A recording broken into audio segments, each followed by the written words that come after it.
contable.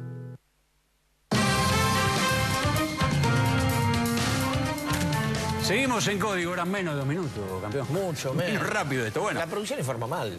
No, que yo me escucho peor. Bien. Está Eugenio Bursaco, gracias por acompañarnos, Eugenio. Buenas noches. Y Alberto Fori, gracias también. Gracias por estar, El libro que hicieron Bursaco y Berenstein, del cual estuvimos hablando con Berenstein la semana Sí, hace nos un par de decía semanas. Bursaco que gracias a la difusión se vende muy bien, con lo cual dice que nos va a dar un... Conversemos. Tenemos un premio. Conversemos, tenemos un libro para cada uno. Se llama así, lo mostramos acá.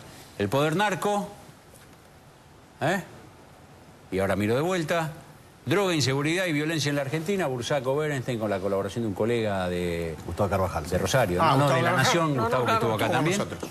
Periodista policial, sí, la verdad. Y las palabras de Bursaco en idea. En idea, sí. ¿Te acordás? Escúchese. A ver. A ver. Y revisar las leyes de financiamiento de la política. Esto como político lo hablo en primera persona del plural. Esta es una de las grandes amenazas, que es la penetración del narcotráfico en las campañas políticas en Argentina. Hay 2 campañas presidenciales que ya han sido permeadas, muchas de gobernaciones, muchas más de concejales, y esta es una de las grandes amenazas que hay para nuestra gobernabilidad y para nuestro sistema político. Fori, ¿qué es lo primero que se le ocurre? ¿En qué piensa cuando escucha a Bursaco decir estas cosas? Coincido.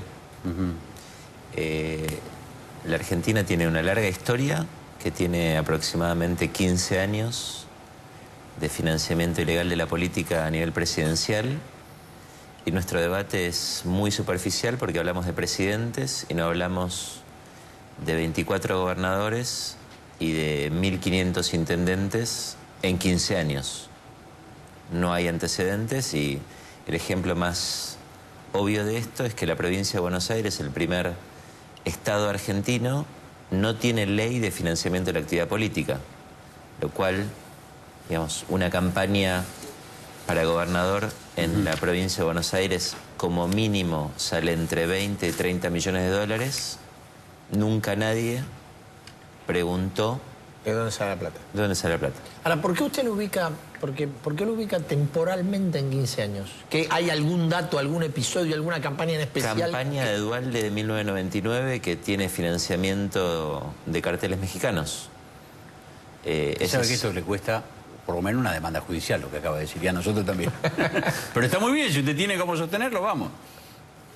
Los medios que ustedes conforman, eso fue lo que se publicó en esa época, y hubo denuncias judiciales en ese momento.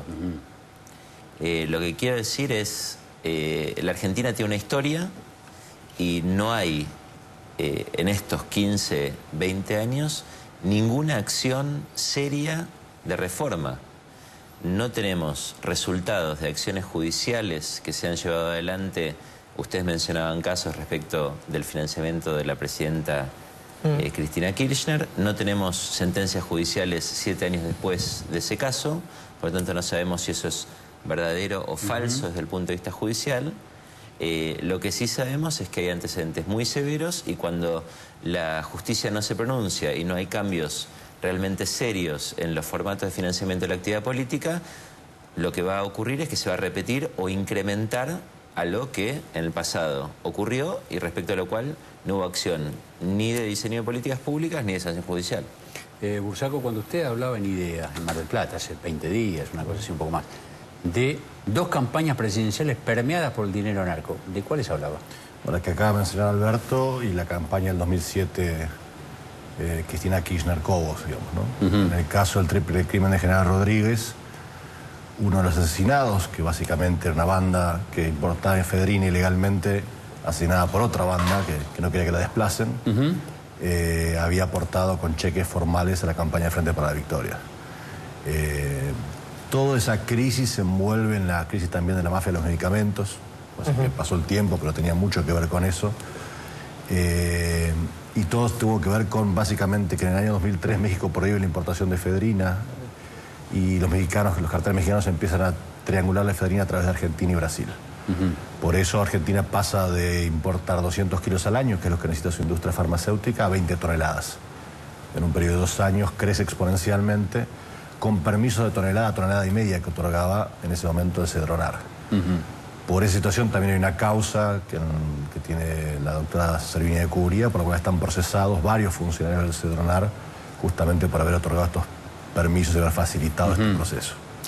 Ese negocio es un negocio de 400 millones de dólares y que involucra el procesamiento de el responsable de la política contra el narcotráfico de la Argentina durante 8 años. El señor Granero, que está procesado ahora. Efectivamente. Y ese procesamiento fue confirmado por la Cámara Federal hace muy poquito. Esto quiere decir, el funcionario de primera línea responsable de la lucha contra el narcotráfico es procesado por una situación de gran escala de importación. Y este caso, digamos, es muy relevante no solo porque hay un funcionario de primera línea, sino porque ese episodio coloca a la Argentina en el mapa de los productores y trianguladores de drogas sintéticas. La Argentina tenía un problema severo en materia de triangulación de cocaína y de pasta base para ir a los mercados europeos, básicamente africanos. Esta operación coloca a la Argentina en un segundo mapa muy distinto, mucho más complejo y con mucha mayor proyección de futuro, que es el de las drogas sintéticas. A propósito del señor Granero, que fue jefe del Cedronar y está procesado ahora, un hombre que venía de Santa Cruz. Lo que tengo entendido, por lo que uno ha escuchado en fuentes judiciales vinculadas a este caso, es que decían, por ahí Granero no tenía el conocimiento ni la capacidad de organizar algo tan grande como lo que se encontró, pero sí alguna gente que estaba alrededor de él, y se está hablando de integrantes de una familia, está publicado, la familia Zacarías, que tiene mucha cercanía con la familia Kirchner, gente que tiene cargos en presidencia, que está aparentemente también alrededor de esto. No sé si alguno de ellos está procesado también. Ustedes que estudian, los dos que estudian el fenómeno, ¿encuentran algún cotejo para hacer con alguna experiencia que haya antecedido a la Argentina? Por ejemplo, en términos de cómo... Porque acá lo que da la impresión, cronológicamente, puedo estar equivocado, es... Ustedes dicen, hace 15 años comienza el financiamiento de campaña, uno concluye, el recrudecimiento de la presencia narco en la Argentina se da en los últimos 5, 6. Digo, una cosa viene balada con la otra. A ver, por eso. Más también, te diría. ¿Más qué cosa, perdón? Más años también, digamos. Eso lleva ya un tiempo. Lo que ha pasado es que el fenómeno ha adquirido otro volumen y otra dimensión. Primero empezamos a producir localmente, tenemos laboratorios que producen.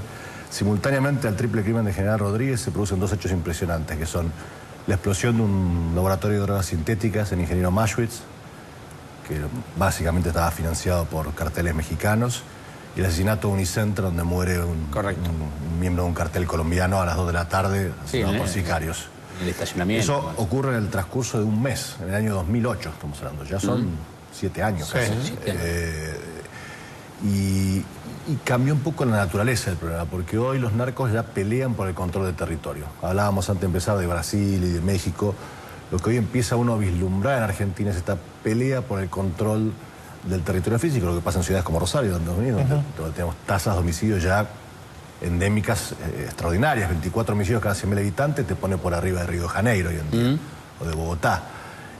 Son 4 o 5 asesinatos por semana de jóvenes, muchos de estos casos vinculados con este fenómeno. Con lo cual, lo que uno está notando es que hay un avance significativo, y el narcotráfico, cuando llega a esos niveles, tiene una característica, que es que permea la política, la justicia, la policía, tornándose, a nuestro entender, y por eso escribimos con Sergio esto, una gran amenaza a la gobernabilidad, que es que si uno no actúa a fondo con esto, realmente esto puede condicionar los próximos gobiernos, como ha pasado en países de la región. Le quería preguntar a Fori, de los estudios que usted hizo a partir de la Universidad de San Andrés y otra, ¿no? Porque ha seguido con estos estudios fuera del país también. Uno dice, el narcotráfico a la política le da dinero. ¿Y qué le pide? Bueno, es que esto vinculado a las 2 preguntas previas, ¿no? Hay secuencias en todo esto, y la Argentina no es una excepción. Lo que ocurre en la Argentina no es particular. Uno dice, bueno, primero hay, como decía Eugenio, luchas territoriales. Luego hay lo que ya empezamos a ver, que este es el salto cualitativo que se da en los últimos años, la existencia de bandas mixtas. También hay casos judiciales, también hay evidencia de comisiones legislativas. En el caso Candela... ¿Qué son bandas mixtas? Bandas mixtas donde ya los agentes estatales no dan protección a el funcionamiento de bandas. Son parte. Integran bandas. Correcto. Son socios de bandas. La policía, dice usted. ¿La policía o fuerza de seguridad? En principio, en este caso, la policía.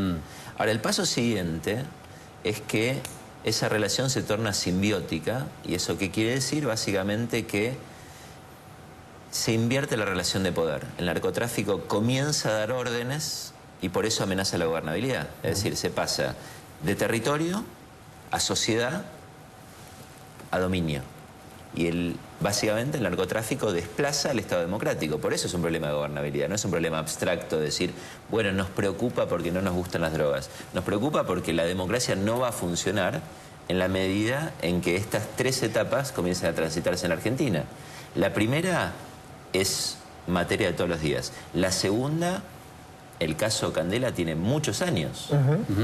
Y sociedad entre... Sociedad, bandas mixtas. Fuerza de seguridad y narcotraficantes. Hay cúpulas en la policía de Santa Fe, hay cúpulas en la policía de Córdoba que fueron desplazadas por vinculación directa con este tipo de actividades. Entonces, lo que quiero decir es, esto no es una categoría abstracta que trabajamos nosotros los investigadores, es algo que se está desarrollando en la Argentina, y el riesgo es terminar en el tercer escenario, que es el escenario de varios países latinoamericanos que, desde mi punto de vista, hay muchísimas políticas que uno podría llevar adelante para evitar que la Argentina incurra en ese tercer escenario. Cuando pensamos en Colombia.